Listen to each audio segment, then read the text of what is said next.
Okay, good morning everyone. Welcome to our panel on experiential and project-based learning, specifically with Google Play for Education. My name is Marta Da Silva and I'm a program manager on the Google Play for Education and Android for Education team based in Boston, Massachusetts. I want to start by saying thank you because with viewers from 185 countries, I'm sure this time is probably inconvenient for at least half of you. So I really appreciate you on the West Coast if it's really early morning, or for those of you in Europe or Asia for late night. Appreciate you all joining today. Today we're going to hear from 3 schools who have truly embraced project-based learning with technology and without it, but we're going to focus on the tech side today, being that this is a Google Hangout, and they're going to introduce themselves very shortly. I wanted to just start by saying that for me personally, I used to be a classroom teacher before I worked at Google, and I taught 6th and 7th grade special education math. For me personally, in my own education and even through college, the things that I remember the most are not really the tests or the papers that I wrote or took. They were really the projects that I did, and a lot of them were things that the ones that I remember the most are the ones that I got to plan, the ones that I got to decide what I was researching, what I got to do. And so I think that's really important today to really emphasize student-led learning and project-based learning in the classroom so that they actually remember what they're learning and they're actually engaged in it and interested. We're going to start by introducing each of our panelists, and then we'll ask a few questions. I did turn on the live Q&A feature, so on the upper right-hand corner of your Google Hangout, if you'd like to ask a live question, there's a little grid button where you can ask the question, and the rest of you can +1 questions if you want to vote them to the top. We'll try to answer as many live questions as we can if we have time at the end, but if we can't, please feel free to post those questions on the G+ page, and we'll try to answer them after the Hangout. The last logistical item is that if you'd like to tweet about this session at all, we ask that you use the hashtag #PlayForEDU. With that, I'm going to get started with introductions, and we're going to start with Bill McKenzie. Good morning. Hi, Marta. Hi, everyone. My name is Bill McKenzie. I'm a elementary teacher by background. I work as an IT consultant for a school board just outside of Toronto in Ontario, Canada. We have about 30,000 students. We have about 7,000 Chromebooks and just under 1,000 Nexus 7 tablets. And so we're fully engaged in some of our schools in project-based learning. We have support from our Ministry of Education to explore that, but it's spotty where it is, and where it is happening, it's fantastic and very exciting and really leading the way. So we'll talk about that in a minute. Amy? Hi, I'm Amy Girardi. I'm an innovative learning coach in District 59. It's a suburb just outside of Chicago. For the last 8 years, I was in a middle school science classroom, and we had a 1-to-1 laptop initiative for quite a while there, and this is our first year going with a 2-to-1 initiative for grades 3 through 8. They have a Nexus 7 tablet and a Chromebook, and then in our kindergarten, 1st and 2nd grade classrooms, they have a Nexus 7 tablet. So we've had a lot of interesting experiences on all different grade levels, from the little guys in kindergarten all the way up through 8th grade. But it's been wonderful to see how it's transformed our classroom. Great, thanks, Amy. And Matt? Hi, I'm Matt Allen, Innovation Specialist at St. Albans City School. We are actually just really getting into getting Androids into the building. We have just over 100 in the building. Our 7th and 8th grade is where we started bringing them in. We are slowly bringing them down to the 4, 6. And then as tools that we currently have need to be replaced, we'll continue moving forward with that. We also have Chromebooks, which right now we have them in our 3rd grade as 1-to-1, our 4th grade is 1-to-1, and that's beginning the transition. Next year we'll be going 4th grade and 7th grade. So in 2 years Chromebook will be our 1-to-1 tool. We also just made a purchase to have those be our primary adult tools as well, the Chromebooks. Great. Thank you all. So today we're going to focus on our project-based learning and experiential learning through the lens of Google Play for Education and other tech devices, tech tools that you have in your districts. For those of you on the Hangout that are not familiar with Google Play for Education, it's a K-12 digital content solution that makes finding and sending digital content to students' devices like Android tablets and Chromebooks in the K-12 environment easier for teachers and educators. So to kick us off, I think for a lot of people, this is early in the morning, and I'm very much into stories. So I'd love to start with an inspirational story from each of you. It would be great if you could share, a transformational story on behalf of one of the teachers in your staff, something you witnessed yourself, something you heard, a student, that really showcased how you've embraced technology in your district to encourage experiential learning and project-based learning in the classroom. And anyone can start first. Well, I'll start with a little bit. So for us, we were the first school board in Canada to try Nexus 7s, and we were lucky enough to have Marta come up and join us for some of that training. But I think the thing that really caught my attention and has really driven the bus for many people is the text-to-speech functionality that's native within Android. And so we have many students who, for one reason or another, can't type and can't get their ideas down onto paper, whether it's digital or physical. And literally within minutes of having those Nexus 7s, we had students starting to tell stories through the dictation, the native dictation function within Android. That was a first for those students, completing sentences, completing thoughts, completing paragraphs. We even have students now with CP, cerebral palsy, who are able to use that technology to get through and now participate in projects and participate in their classrooms in ways that they could never do before. And one of the most wonderful features of that is the auto-correcting functionality within the text-to-speech, or speech-to-text, excuse me, where it actually auto-corrects your ideas, so it looks at the context of the idea that you're trying to express, takes out the pieces you don't like. So for us, we have an inclusive classroom in a way that we could never have had that before. So students are now engaging in projects with their peers when before they would have pulled themselves out and not participated in group exercises. So it's really been a leveling piece for us in many of our classrooms. That's just was an unexpected extra that just came fresh right out of the box. So that, just as a start, as a teaser, that was probably the thing that caught my attention first. That's great. Thanks for sharing that one. Amy or Matt? Yeah, I can talk about, there's one elementary teacher in specific. First, I guess I should give a background. The elementary schools in our district, up until this year, never even had Wi-Fi in the buildings. And now they've gone to Wi-Fi and double devices. So a lot of the elementary teachers are experiencing a whole lot of new choices that they never had before. So one of the teachers, I'll call her my hesitant tech user, I would sit down with her and help her push out apps or help her log into her Google account, help her set up various things. And there was just one day where she was watching the apps fill up her student tablets for whatever it was, and she just put her hand on mine and said, I wish my husband was around to see this. He was always a believer in technology. I remember when he came home with our very first computer for my kids, he would just be amazed.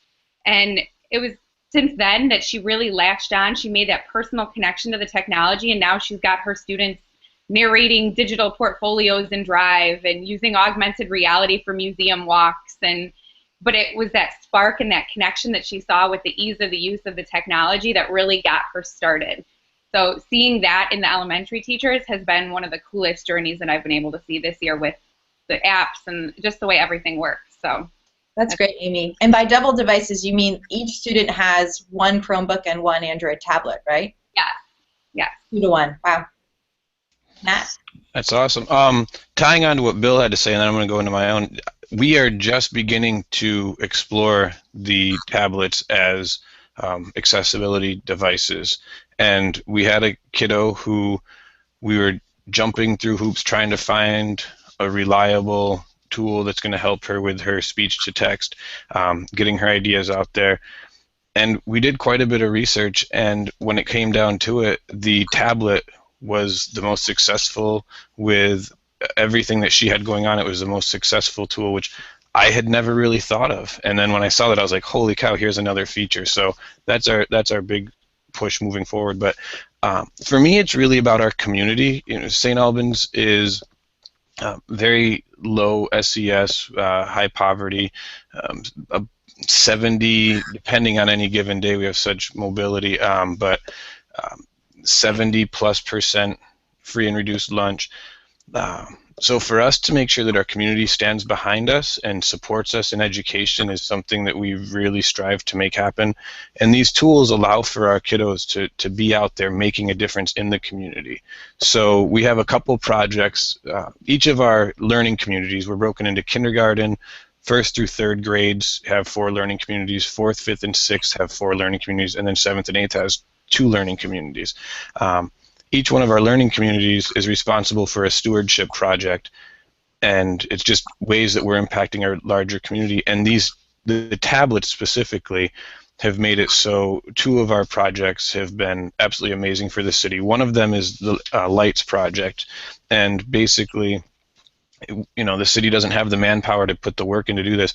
The kids went around all of St. Albans, walked through, and mapped each of the street lights using Google Maps, and collected some other information while they were out there. And that project started 2 years ago, and it kind of, because it was a real project, kind of came to a halt a little bit because the city had to do some things. And just this past winter, breaking into spring, I guess, every one of the streetlights they converted over to LED, saving us money. So it has a real impact in our community. And then another project that's happening with our 7th and 8th grade is we have this amazing local trail system. It's this beautiful little space, and the students are working with some organizations to redesign the trail system up there, meeting 2 purposes. One of them, the trail runs directly unfiltered into Lake Champlain, which has been a real mess, and also to have our community have something to be a little bit more proud of. And the kids have done a majority of the work for the mapping of the trails, collecting data on which trails need to be closed. They've worked with an organization, a trail development company. It was really cool because the trail development company was involved with us, and they saw the tool the kids were using, being the Nexus 7, and the app, which is amazing, and skipping I'm having a hard time. Yeah, and they actually purchased a Nexus 7 for their company because it met the needs of what they were doing, which was really cool for our kiddos to get to see. Very cool. And your story actually reminds me of one of my own. I remember, so I was lucky to be part of a school where at the end of every school year we did a project. The only requirement for the project was that, one, the students across the science, ELA, social studies, and math teacher pod, all the kids that saw all the same teachers, would have to vote on the topic, so they got to choose the topic. And then the second requirement was that it had to have some sort of tie to their local community. So I was teaching up in the Bronx, and my students, my first year teaching, decided to do their project on nutrition. And so in math class, we did a couple of things on, caloric intake and analyzing the different things on a nutrition label. We tied it into science class. But what they ended up doing was their own take on the project, and they started mapping out the closest available organic food to their house, to their school. And what they found was that there was very little available in their surrounding neighborhood, and they would petition the local bodegas to get more food available.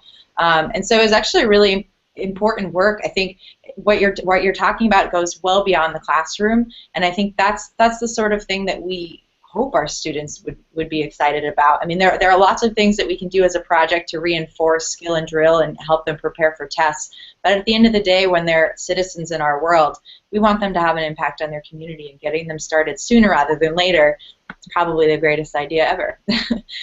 So that's not easy to do.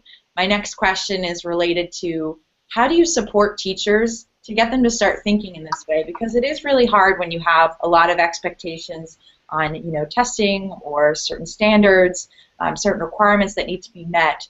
How do you support teachers who are trying to transition from more of a traditional classroom model to the more project-based learning model? What are key questions that you think about there, and what's the type of training you might provide? So I can take a stab at that. In Ontario, we're really in the process provincially at transitioning away from expectation-driven.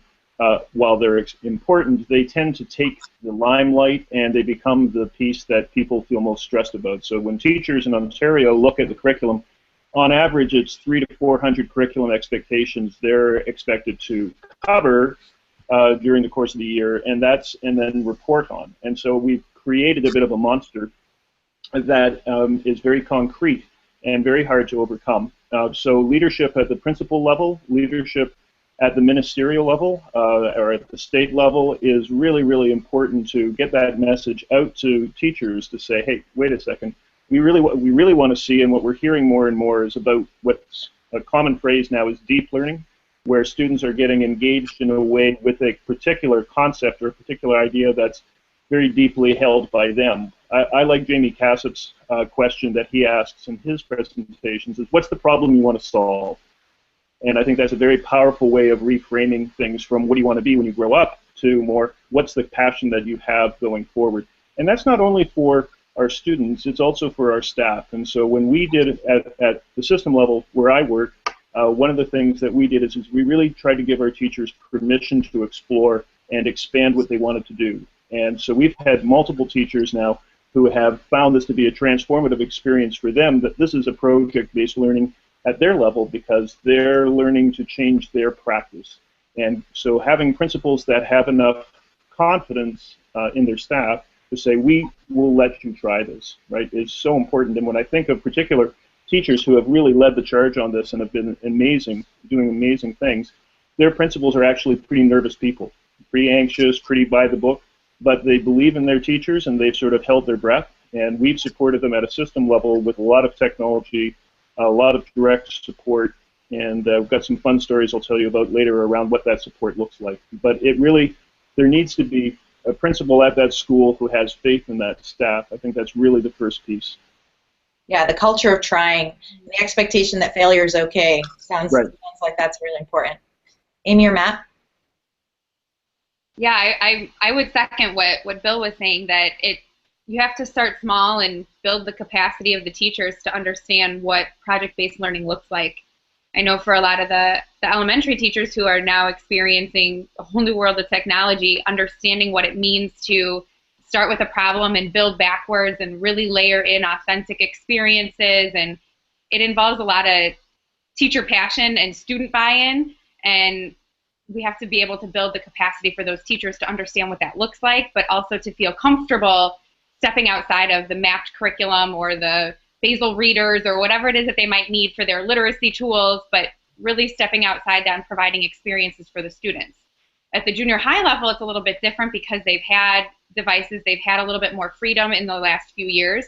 So there's a lot of teachers who understand the problem-based learning model, but just don't know how to do it in their classroom. Or they'll set up a project and say, oh, I did this great problem-based learning, but it was teacher-led project. So working with those teachers to understand what does it really look like when the students are leading the project and the students are in charge of what's going on, and we're making connections to the community, we're making connections to the bigger world. So building that capacity and teaching teachers what it looks like to do a problem-based learning at any different level, whether it's in the elementary and the junior high, that's been something that we're working through this year, and just asking questions. Well, what do you want the students to do? What is going to transform their learning? What's going to take this from just another topic that they're learning about to really create that deep connection, like you were talking about, Marta, with the projects that you were doing in the Bronx, and making those kids want to learn more. One of the projects that we were just working on with an 8th grade classroom, they had done a lot of different coding experiences and connected that to their literacy class. But then some of the students were saying, well, we know how to do the coding and we can understand the language, but what do we do with this? How is this going to be helpful? So we set up a whole project and had them researching different apps in the Google Play Store, and they ended up coming to their own version of a Shark Tank. And they had coded, they had storyboarded and came up with these app concepts. They had evaluated several apps from the Play Store, and they were learning what it looks like to re-innovate, to push forward, to make something new out of something that already exists. And what was great about that project is following the next week, one of the students came to school and he'd created business cards. And on his business cards, he had a link, and he was paying students $1 to take one of his surveys because he was working on coding a new game, and he wanted student feedback so that as he was going along, he could make sure he had the richest examples and the newest features. And so he was handing out these business cards, getting people to take surveys like he'd done in the app project. So seeing those transfer skills, too, really cements that this kind of learning is powerful. Yeah, that's great.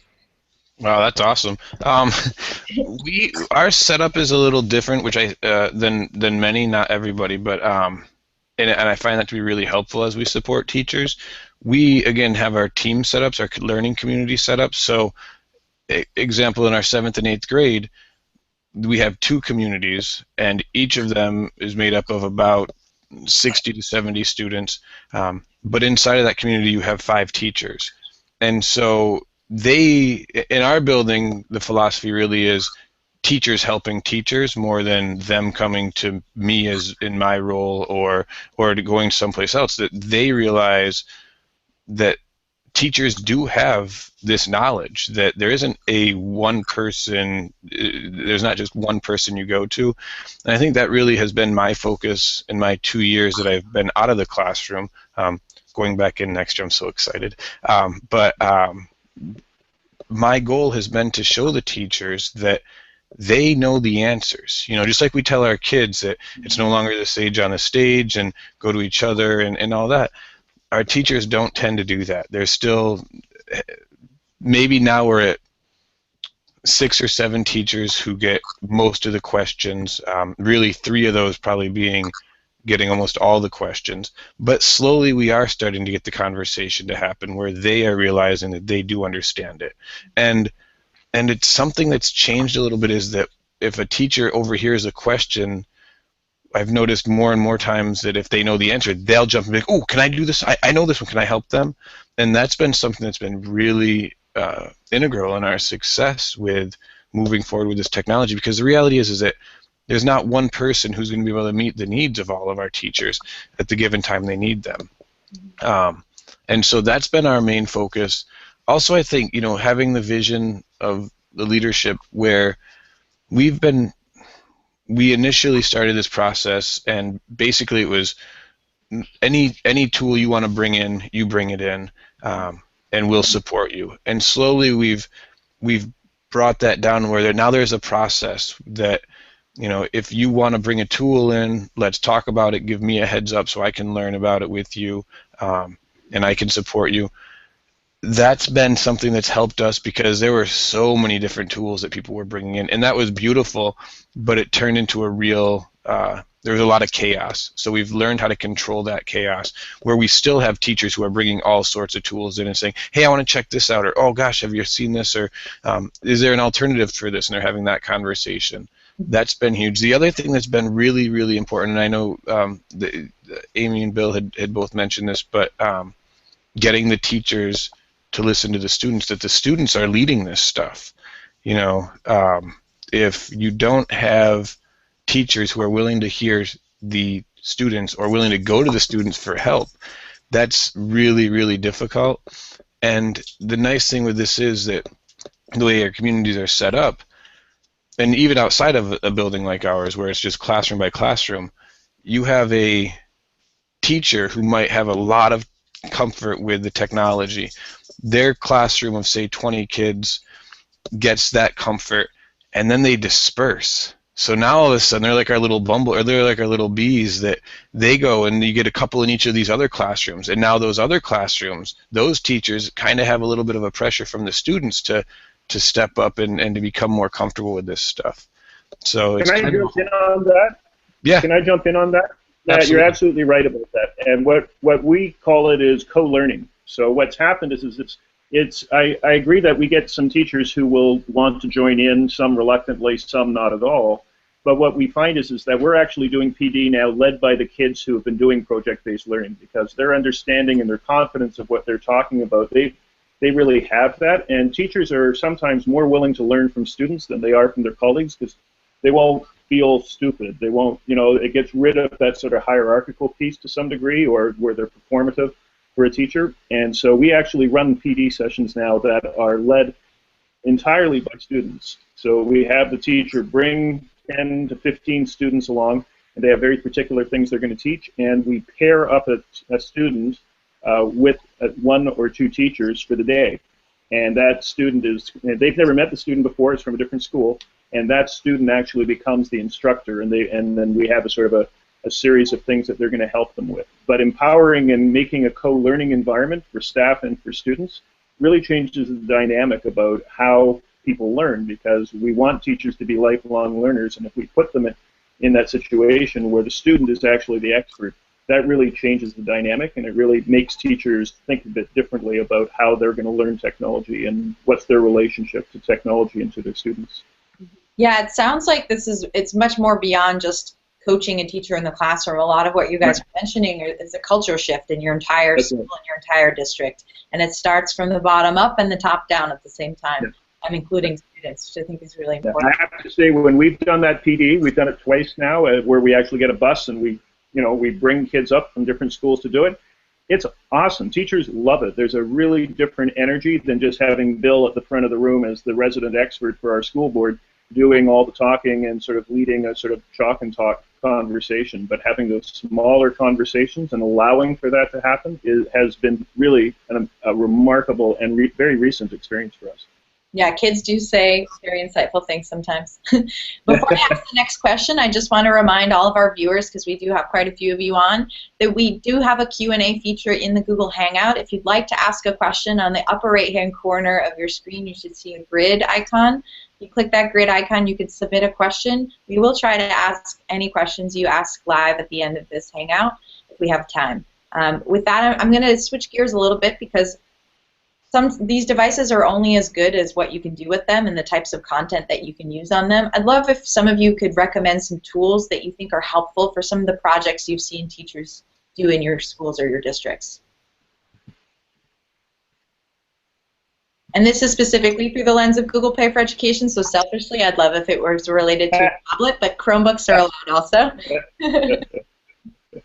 Well, we have two that we use a lot, and I think to be fair, when we started, some of the apps weren't necessarily as mature. That's not true anymore. We find that the maturity level, even within 1 year since we started, have significantly improved. And a good example of that is Explain Everything. So lots of people, there's a sort of, people may be familiar with Explain Everything. It's one of those capture pieces where you put together video and photographs, you can annotate and create a slideshow out of it. And that company has done just unbelievable amounts of improvement to that product, to the point now where we had teachers who initially looked at it, they said, I'm not ready for that. I don't think it's ready for prime time, to now being strong advocates for that and using it, to go back to my spec ed piece, where we actually now are using that for many of our spec ed students. So a very powerful tool, strongly recommend. I'd say if I had to pick one, that would be in my top 2 or 3. Great. I can speak a little bit. In our district, we're at a little bit of a different place as far as using the Google Play for Education store. We, at this point, don't have an app purchase plan in place. So we've encouraged teachers to load up their tablets with the free apps and use the Google apps that we have. And at first, I feel like a lot of the teachers and even my team of coaches, we felt a little limited by that, and we wanted to really try to get that purchase plan in place. We need these apps, we need Explain Everything, we need Book Creator, we need these different things. But as we matured and got over that, we've really seen how the Google apps, just using slides on the tablet or using docs on the tablet or on the Chromebooks, has been so transformational, and we've really been able to be creative with how we use those things. We have kindergarten and first grade classrooms keeping digital reading journals on slides in their tablets, and fourth grade classes creating magazine layouts and collaborative documents using slides, where each student is assigned a different slide number and they're all inputting their information at the same time, but creating an entire classroom publication magazine. So being able to use the tools that we have has been really cool, and it's kind of put us into a place where we really had to think outside the box. We really had to use our creativity to come up with some of these projects that we could do with the resources that we have. So I think that's been something that's really neat, to show that Google does have these products in place with just using slides and docs and sheets and things like that. We've been able to do some pretty amazing things. So I would say thanks for those apps, because they have a lot of flexibility, and we experienced some, well, we can't do this, we can't do that. Well, okay, let's think about what you really want to do. What is it that you're trying to, what's the skill that you want students to accomplish? And let's see what we can find that will accomplish that skill.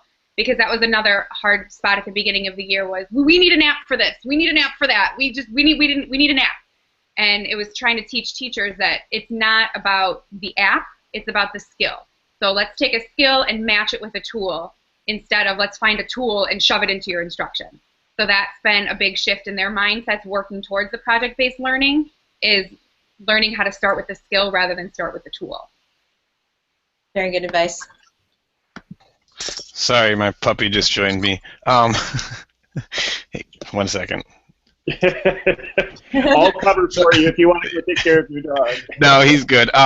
You know, for me, there's a couple tools that really stand out, but I always have a hard time doing this because there are so many different needs out there, and it's hard for me to say, well, this is the one. But the ones that we've been using a lot, WeVideo is a tool that we've used a lot, and the way it plays nicely, I mean, most of the editing happens on our computers, but the interaction between what we do on our tablets and what we do on the computers is absolutely wonderful. A lot of what we do, and I've mentioned this earlier about really making sure our community buys into what's happening, and to make that happen, we have to be able to tell our story. We have to share with them what's going on, and so creating videos using WeVideo has been wonderful. We just had a group of our kids who've been working on a rain garden. They submitted a video they created on WeVideo and actually ended up winning first place, which was pretty spectacular. And I think that's one of the things that I love is that, you know, Bill had mentioned that the apps are improving, which is great, but just things happening on the cloud, the cloud-based tools are improving. And at one time I remember having a conversation with a colleague, and the conversation really was, he was saying, you know, we need these programs we still need to install programs because what's happening on the cloud is not equivalent. And well, I think that's still true in some places. It's definitely becoming less and less true. So many tools that are cloud-based are really, really powerful. Another tool, and Amy had mentioned the Google tools, the Google apps, which has been, I mean, they're a must. They're a staple for anybody. We do a lot outdoors, so the maps and creating with my maps and that sort of stuff, my tracks I had mentioned earlier, really, really helpful for us, and that's really why we ended up getting tablets, because we needed that mobility, and our kids are out there. We have one group who's working on helping our wetlands area behind our school, improving that area, and a lot of that is collecting information. But also, when it's done, they want to be able to have a tool that the teachers or anybody can go, the community can go and go learn about the wetlands, so different species that are out there. The last one that I would offer is the MIT Apps Inventor 2. I absolutely love that tool. It's such a great way to get kids involved, interested in coding, because it happens live. I mean, basically, it's a live update. You know, you have the QR code, you have your device, scan the QR code. Everything you do on your computer as far as coding shows up on the device, and it's an amazing tool. We've had a couple kids. We participate in a program. It's a competition, and the kids worked on these apps, and they were really impressed with how easy it was for them. It's MIT, so it's very similar to Scratch. So we use Scratch, and there's a very solid connection there. I absolutely love that tool for getting kids involved. There's some great tutorials that they've created, and you get to see it. So you want to create a little game, a little space shooter game. Boom, you spend some time on the tutorial, and you're good to go. So. Yeah, I would totally agree with that. WeVideo. The other one that a lot of our teachers really like that is project-based is Book Creator. And so Book Creator is a really popular one, particularly for K to 5 or 6. We are heavily involved with WeVideo, so I totally support all of the recommendations. I think are spot on. Google Classroom's app is spectacular. We're a heavy user of Google Classroom and have done a lot of work on that, and they just keep making that a better and better product. So we're really happy with that. I want to circle back or tie up this a little bit, if I can, with the project piece of it. One of the things that's really important from a project-based piece is exactly what Amy was talking about, and that is the native apps. So one of the pieces that we work on with our students who are involved in project-based learning right out of the gate is how do you take your phone, take a photograph with that, right, upload that into your Google Drive, So, or in particular, we use and I don't use this product very much, but it's one of the suite of apps. It's the Draw app in Google, but using the native apps that are inside there. So what's the workflow from, I want to go capture this image, whether it's out, back in your field, or it's a photograph, or it's something on the web that you want. How do you enter that into your workflow with your Google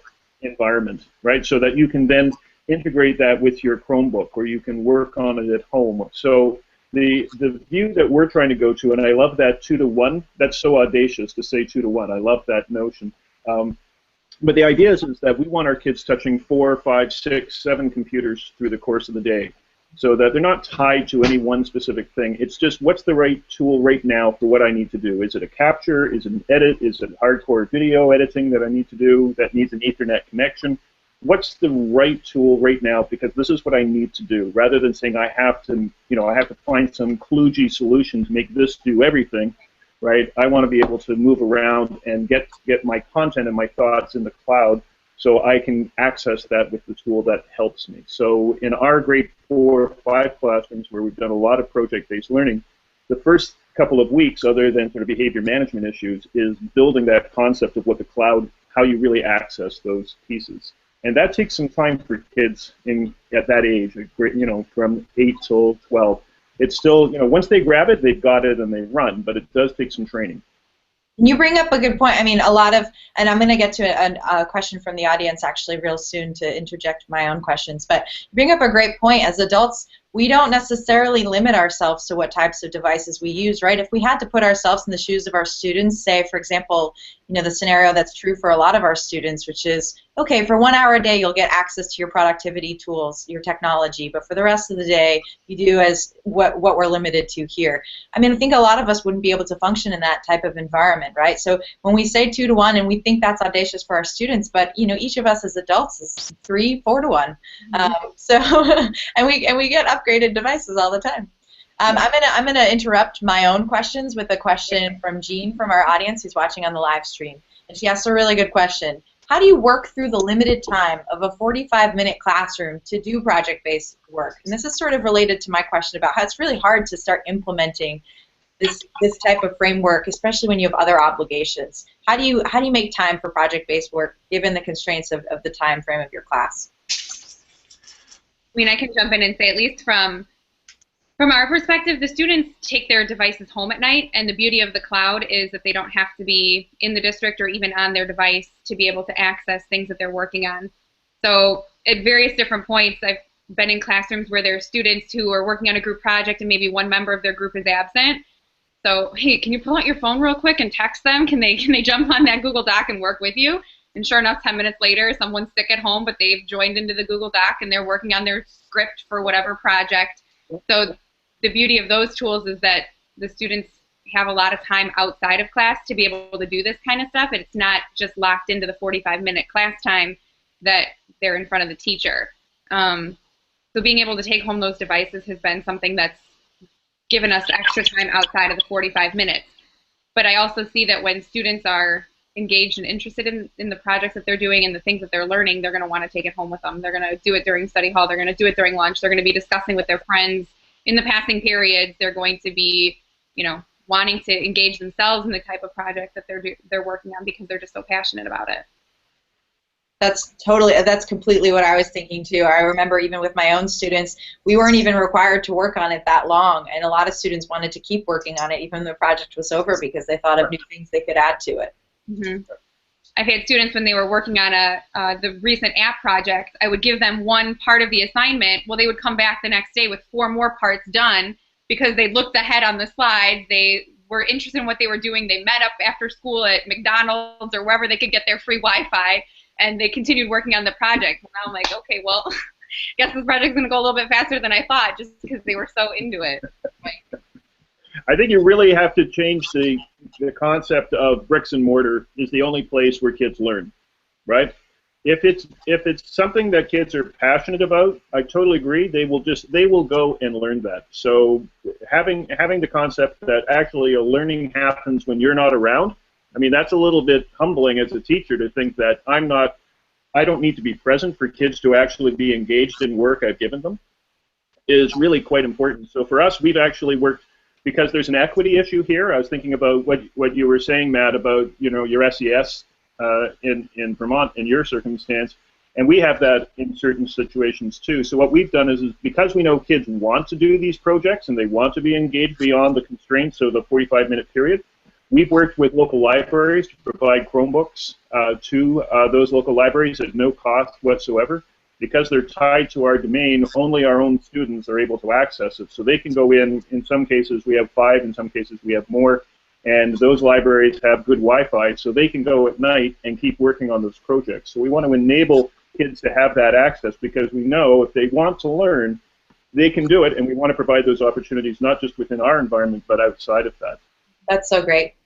Yeah, and I think all those are really great points. The other thing we've looked at is a little bit more fluidity in our schedule. I think that in our belief in our building, part of the limitations are that we do separate. We say, okay, it's math time. Oh, everybody stop what you're doing right now because the bell rang and it's time to move on. And I know this isn't for everyone, but what we've done is, with our learning communities, there's a communication. So if I'm running a little bit extra, I can just, give them a little heads up over in the math space and say, give me 5 more minutes, 10 more minutes. But the other piece to that is that, and again, this is unique to our situation, because we work as a team, if there's an entire day that we have that we say, listen, tomorrow, we've done this, tomorrow we're going to be up at Hardack, we're going to do some water testing with some professors and students from UVM. We're going to meet them there. We're also going to look at the trail system and see what's happening with that, and we're going to do a little bit of cleanup. And as a team, we could say, okay, perfect. And it only impacts us, so we all know that that's happening. And so we are not completely unique, but we don't deal with that 45-minute block sort of situation. When it's time to work, it's time to work. We're out there. I said this same group of kids is working on the rain garden, and when the time to work comes, everybody's there, or So having that community piece, that learning community piece, really allows a lot more flexibility in our schedule. Matt, it sounds like you have a really amazing. Matt, it sounds like you have a wonderful administrator at your school that's allowing those things to happen. So we have schools where we don't do announcements, right? Yep. So if you want announcements, we send out an email. We're trying to find ways, short of doing the national anthem, and even that we sometimes leave until later in the day. So we have principals who are very creative and really willing to work, just as you're saying. We have others who are tight on Rotary, and it's, the kids have got to move, and there's really, you got to chunk those kids around. And when you really are stuck in that kind of place and maybe you don't have a leader or an administrator in your school willing to show the kind of flexibility that you're benefiting from, Ed, and then really that flipped classroom concept really plays a role, where you have Google Classroom, or you have that kind of engaged opportunities outside of the classroom. So those constraints can be overcome if your principal isn't, if you're not, unfortunately, don't have a principal who's sympathetic to that. There are other ways around it. Yeah, and I agree. And the other thing that we do is we have our normal busing situation, but then we have a 5 o'clock bus. So at the school day ends 3:15 for half of our kids, 2:45 for the other half. But 3:15 until 4:45, the kids can be in the library. There's an adult in there. So those students who don't have access at home have the opportunity to stay after work. And I love what you guys, with the library. I love that idea. And yeah, I think there's a lot of ways around it. It's just about being creative. And I can tell you, Matt, when we go to our libraries and say, hey, we're going to give you Chromebooks, and you don't have to do anything except just hand them out and take them back and just do that, they freak out. They love this. This is a huge win-win, and because of the inexpensiveness of the product, it's just that other way to keep them engaged. So it's a great community outreach program. Yeah, and the other thing is that your kids are excited about it, and so it's something that, as Amy said, a lot of our students, we have one student in particular who has just owned the trail project. He's now part of the community who's up there doing the work up there. Even on his own time, he's begging me, can we get up there and do some more physical work? And it's been great for all of our kids. And I think the other piece is that it has to be something you value. A lot of teachers are going to be concerned that, but I've got to hit all the content. And it's something that in our building we've actively decided that yes, it's important to teach the kids the skills and make sure the content's being met, but there's a lot of ways to do that. And having our kids up, I mean, basically our entire science, our life and earth science is done either at Hardack and Aldous Hill with the trails and the ecosystem up there, or the rain garden that we're building, which is directly tying us into our watershed and Lake Champlain and having the discussion of everything that's going on there. So I think if you value it, and it really is something you're saying, this is what our philosophy is. It builds you, it gives you a lot more time than if, oh geez, but I've got to hit all these contents first, and then maybe we'll go play with this project-based learning stuff. Great. So we're actually out of time, but we're going to run over just 2 minutes just so I can ask you one parting question. Before I ask you the parting question, for anybody watching, I'm going to just share the last logistics. Again, if you're interested in learning more about Google Play for Education, which is a product that all of these schools are using to find some of this content, please go to google.com/edu/play. So /edu/play from the regular Google.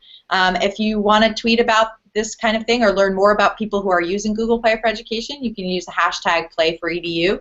And so with that, I'm going to ask my last final question. I'll ask each of the panelists to just make it 1 or 2 sentences since we're 1 minute over time. Any parting words of advice for school leaders who are trying to embrace project-based learning, more experiential-based learning in their schools? You guys have given a lot of tidbits for the classroom and a little bit of advice in general, sort of hoping that leaders have created this space for them. What's your key piece of advice for a school trying to move in this direction? Don't water the rocks, right? Oh. Find the teachers that have a passion for it as a starting point, and they will. The trick with the rocks is you don't want them to be so isolated that people say, "Oh, that's just so and so off there. They're doing that." So you have to find the sort of the rocks around the side, but you don't start with making everybody do it. Find those people that want to do it, and then really provide them with a rich opportunity and give them some space to fail, right? And then to pick themselves up and try again. So don't water the rocks would be my best advice. Great, thank you, Bill. I would say you have to build a culture of trust. Project-based learning is a new way of thinking, and teachers need to know that it's okay that they're not teaching to the test or teaching to a specific standard. They need to know that it's okay to take risks. So the administrators and the leaders have to foster that kind of environment where teachers are willing to step out from something that they've known and take those risks to use the technology to create a project, to do something that's not so black and white. Last but not least. They took all the good answers. No, I'm just kidding. I get out there and connect with people, because I think that's what it's allowed us to do. What we do is we have a lot of connected educators who we're out there, we're learning in our community, we're building relationships, we're finding what our community needs are, and we're saying, okay, here's something that's a problem, we need to fix it, or we can be involved with this, or we're getting ideas from others and building relationships just to learn more about it in general, but also to share our own story to inspire others. So if you're doing it, get it out there, get somebody else excited about it. If you're not doing it, go look for that excitement. And for us, it really is about the problem that our communities have. So find something simple that means something. And it doesn't have to be huge. It doesn't have to change the world. It can change your classroom. It can change your local community like we've done. But buy into it, take risks, all that stuff. Make that happen. But make it a priority for yourselves. Yeah. Thank you guys so much. Thank you, Bill, Amy, Matt. Together your name makes the acronym BAM, which I really appreciate. Thank you all for joining this live hangout. And again, if you have any questions, you can feel free to post them on the G+ page if you weren't able to ask one live in the hangout. Thank you, everyone, for joining. Have a great rest of your Saturday. Bye. Thank you. Bye. Bye. Bye. Thank you.